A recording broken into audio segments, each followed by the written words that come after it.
Greetings, guys, girls, non-binary pals, and welcome back to another video. Today, I wanted to sit down and do something that we have not done in a while, just because I thought it would be a bit of a laugh if we did this, and that is looking at some right-wing memes. We're going through the subreddit called The Right Can't Meme, because it's hilarious, because the right can't meme, and it's funny to laugh at them. So that's what we're doing today. But before we get into it, I would like to say a massive thank you to today's patron of the day, Steve. I appreciate you so much, so thank you so much for joining and for all of your support. If anyone else would like to become a patron, go to patreon.com/savvycat. Starts at as little as £1 a month, and I appreciate it greatly. All right, okay. Let's get into the memes. This is liberal parenting, and it is a young boy who says, "I'm too tired to play baseball today," and his parents are jumping up and down with joy saying, "Eric finally wants to be a girl!" Because you get it? You get it? Liberals and leftists are trying to trans the kids. We're trying to make all children trans. And that means that whenever a child shows interest in anything outside of their own gender norm, we immediately decide that they're trans and force that upon them, which I find such a hilarious sort of thing to push, because we're the ones who say gender roles are bad. We're the ones who are pushing the idea that we need to stop applying gender roles and forcing people into boxes. We're the ones saying men can wear dresses and men can like makeup and women can do whatever men can do, etc. Like, we're the ones who are trying to break down gender boxes, and the right are the ones who want to keep gender boxes. So it's so much projecting, because like, we're saying that girls can like sports and boys don't have to. That's us saying that. The right are the ones saying that that would make him feminine, you know? It's when men show interest in feminine things, the right is the ones who say that's wrong, not us. So this is a lot of projecting here, because we're anti-gender roles, guys. You can't hold the belief that, you know, it's bothersome and frustrating that the left are trying to destroy gender, while also holding the argument that we're trying to make everyone trans as soon as they show interest in anything outside of what you have decided aligns with their gender. You know? Like, it doesn't work. It doesn't work. They kind of just love to have, like, tell a story based on whatever they get given. Is they'll come up with a brand new narrative, whatever helps force their ideology. It's very funny. It's very amusing, because they have no consistency and no ground to stand on at all. This is like a back and forth conversation between the like Chad man that they always use and someone who has a pan flag on their head for whatever reason. It's not relevant to the meme at all, which is quite amusing. But anyway, it goes, "Do you eat meat? No, I'm vegan. So you don't eat eggs? No, that's killing a baby chicken. So you're against abortion? No, a fetus isn't an alive baby. So eating an egg is killing a baby, but aborting a fetus isn't killing a baby human? You freaking misogynist!" There's so many things here. Firstly, I find it so funny, the idea that like all leftists are vegan, which I mean, I think is a good notion of like, I think that veganism shows compassion and empathy and such on like a deeper level. I mean, that's why I'm vegan. And so it is much more common among the left. That is true. But I love the implication that like everyone on the left is vegan. That's always quite hilarious, because it's just not true at all, unfortunately. And also, I just like say you've never spoken to a vegan without saying you've never spoken to a vegan. This is the funniest thing ever. Like, you have no understanding of anything. Like, say that you just don't understand veganism or what it is at all. You haven't cared to like find out. No vegan has ever said eating an egg is killing a baby chicken. Not a single one. Because guess what, bro? The eggs aren't fertilized, and we all know that. They're unfertilized eggs, you know? People call them like chicken periods, which I know is an incorrect, but it kind of is correct at the same time. It's like an egg that's unfertilized that's leaving their body because they don't need it. It's not been fertilized, you know?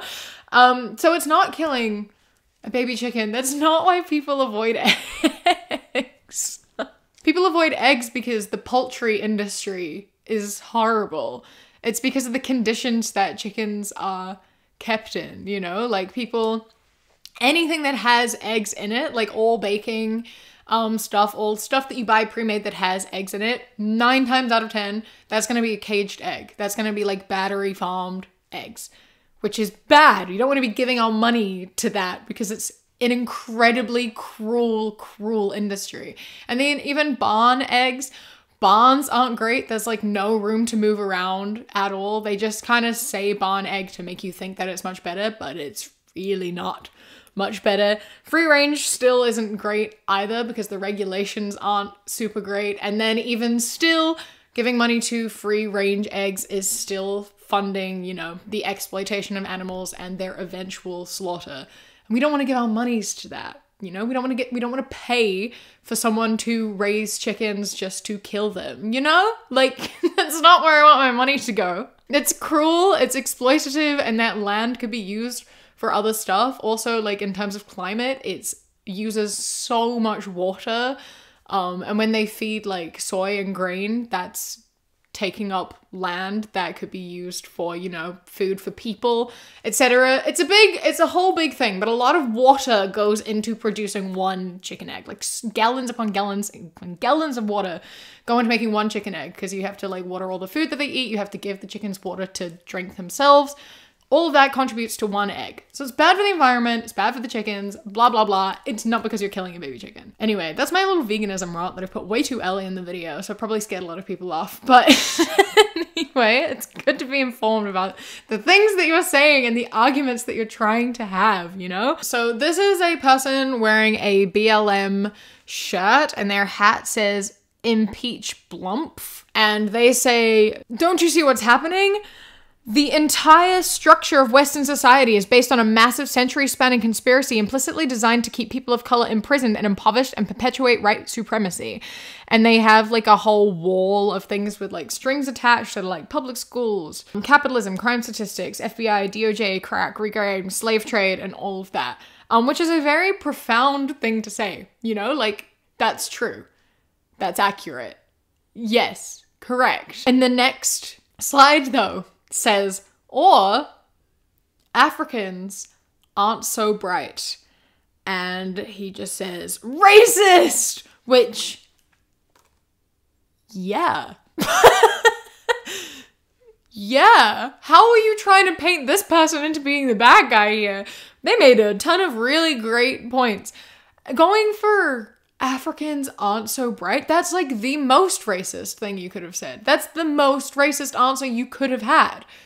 So like, yeah, that last slide is accurate. There are so many things you could have said instead that would have still been wrong and racist. But this is the worst one. This is like the worst one you could have gone for. I can't believe that this is the argument you tried to make. That's ridiculous. That's like quite shocking, honestly. I don't think I've ever seen something so blatantly, horrifically racist in the most just like upfront way in a meme in one of these videos before. Like that's wild. That's like wild. Imagine having all that information to like write this meme, like to have that speech bubble. Like this shows that they have been listening and like kind of taking note of these things that are being said, but have been so racist in their core that they've just been like, shut up. No. But they've like held on to it and not done anything with it. Like imagine having all that information and then still choosing to be a racist piece of shit. Like that's wild. Some people are so horrible. They're just so horrible. Oh my God. You white people wearing dreadlocks are appropriating black culture. Cut it out. Oh yeah? How about you stop appropriating stuff by white culture? Ha, no problem. And then she flashes to being in like a hut with peanut butter. Oh, and no like clothes, which is so fucking wild. It's so wild how much people like don't know about history and yet choose to speak about history. Like ancient African civilizations exist. Like Africa has some incredible cities that have been around for so long. You know, like, it's wild to like claim that white people have invented everything. There's a lot of technology and things that have been invented by Black people and had the credit just stolen from them, because that's a thing that we've done all throughout history, is that we like to take credit for other people's work. The amount of like people of color and women who have done incredible things and white men have come in and taken the credit is astounding. So like, maybe know your history, maybe know what you're talking about, and just like shut up. It's also just like so different to use things that are invented by someone than it is to like use things that are culturally significant to someone. Stop teaching kids pronouns and start teaching them grammar. I think this is why it's important to teach pronouns, because for some reason a lot of people seem to have forgotten what a pronoun is, because pronouns are a really important part of grammar. They're a very important part of grammar. We kind of need pronouns in order to structure sentences and everything, because it's like impossible to speak without pronouns. They are very, very important. But like, nice try. Nice try. I encourage you to try to go a full day without using pronouns. I urge you to try.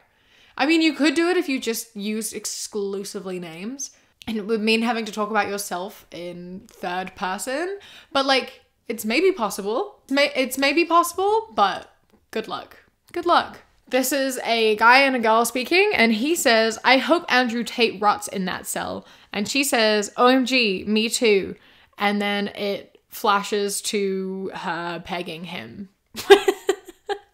And I just am obsessed with this, because the right are like so insecure about everything.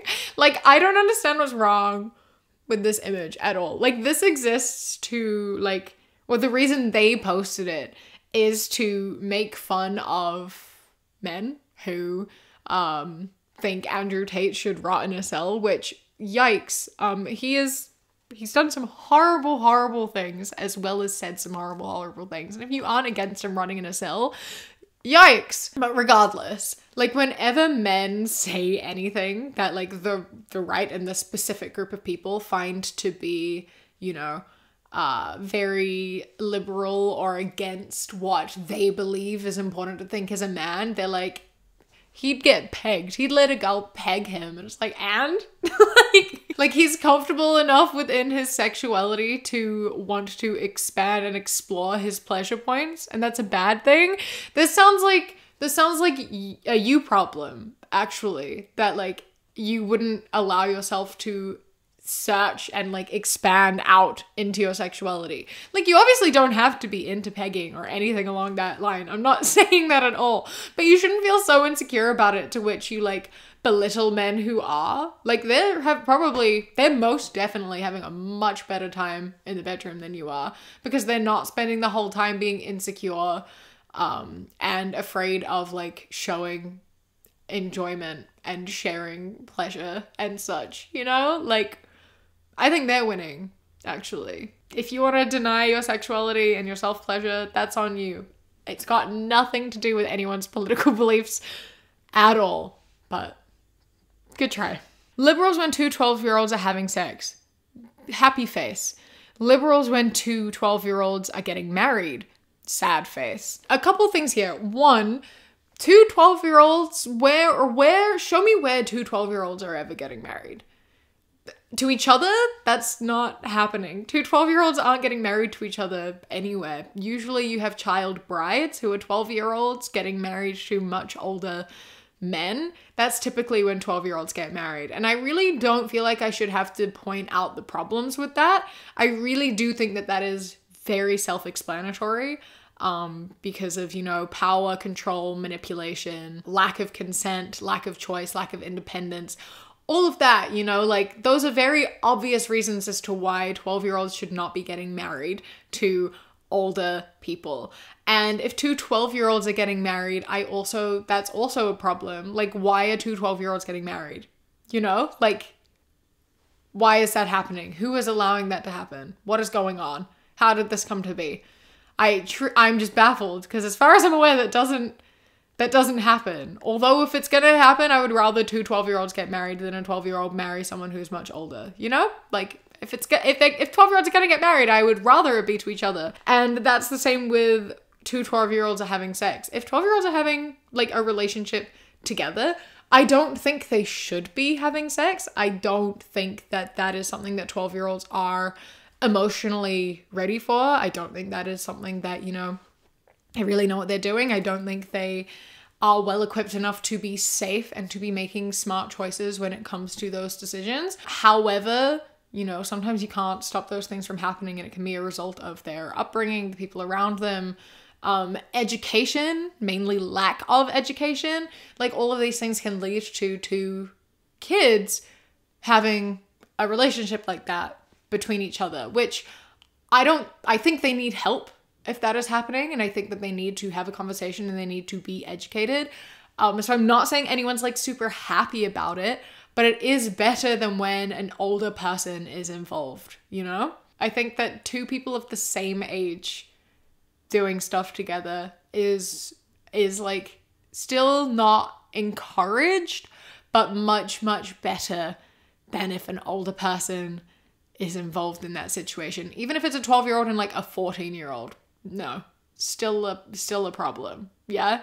Either way, help is needed, but one is definitely worse. This is someone's 12th birthday. It's a mother getting her son a phone saying, "Happy birthday, Billy." And he says, "Wow, internet on the go." And then their 13th birthday, this kid is now in a wheelchair with long pink hair and a pride flag, a communist flag, a tail, ears, and saying, "Ugu, I'm a gay, trans, autistic, Muslim, disabled, Antifa, feminist fairy. I make art and my commissions are open." And her mother is sobbing, and there's someone standing there with a euthanasia kit, which I'm a bit confused about. I don't really know how that's relevant to anything. I feel like I'm missing something for that. Unless their mother is like gonna kill their child, which is horrifying. A few things here as well. Giving a 12-year-old boy a phone, you are honestly more likely for him to go the other way and fall down an alt-right pipeline. Like, that is a very, very viable option, which is horrifying, much more horrifying than like self-discovery. I think the important thing about giving kids access to the internet is that you need to monitor it and you need to know what is going on. And obviously there's nothing wrong with kids finding out that they're like gay, trans, autistic, or like figuring out their political beliefs and moral compasses and stuff. That is a brilliant thing about the internet, is it does allow you to do that. But I do think that there is a lot of pressure on kids on the internet, especially when it comes to political things. And I've been made more aware of that these past few weeks than I have ever been ever. The amount of pressure I see kids put on themselves about how the entire world is on their shoulders and how them alone have to change the world and they have to take on everything is really, really sad, and it's really upsetting. And I think that parents do need to monitor that and make sure that their kids are still able to live and enjoy their lives offline and be aware of what's going on, but to like an age appropriate level, and to know that, like, you know, it is not their responsibility to fix everything.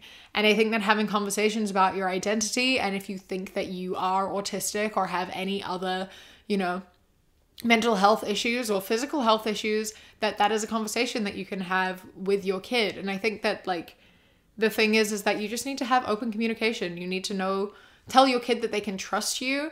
You need to give them privacy while also keeping them safe and making sure they are taking care of their mental health and well-being, you know? You need to make sure they don't fall down the alt-right pipeline, but you also need to make sure that they aren't putting the weight of their world on their shoulders and trying to solve a whole bunch of social issues and political issues and things when they are so young, because that is a really large burden to bear that I think needs a little bit of alleviating, you know? I think that 13-year-olds should definitely be somewhat aware of what's going on. I think 13-year-olds can absolutely identify as queer and trans. And I think that the internet can help a lot with that, which I think is great, as well as like finding out if they are like autistic or neurodivergent at all. Making art also is a great thing. 13-year-olds feeling as though they have to make money off of a hobby is a little bit sad that, you know, we live in a world where people feel like, you know, we have to work from such a young age, which I think is just sad that we think that. Yeah, internet safety is important, and allowing your kids to have communication with you and trust you and discover themselves and have conversations, very, very important. Monitor your kids online, but also don't deny them access. However, I stand by, I think that Twitter should be like 16 plus. I know that people will lie anyway, be on there when they're younger, because kids younger than 13 are already on there, but I do think Twitter especially should be a platform that is 16 plus, just because of the weight of everything on there and how people talk and communicate. That's my thoughts anyway. Here's a table with, at it is Ben Shapiro, Elon Musk, Andrew Tate, Donald Trump, and then a few other people whose names escape me. And it says $10 million or the chance to wait this table. I would pay like $100 to leave the room. I will pay you money so I do not have to be in this vicinity. I will pay you money to leave. Who in their right mind, no one in their right mind is choosing to sit with them, or not even to sit with them, to wait their table over $10 million?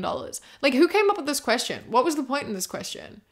What person is going to choose waiting this table over getting $10 million?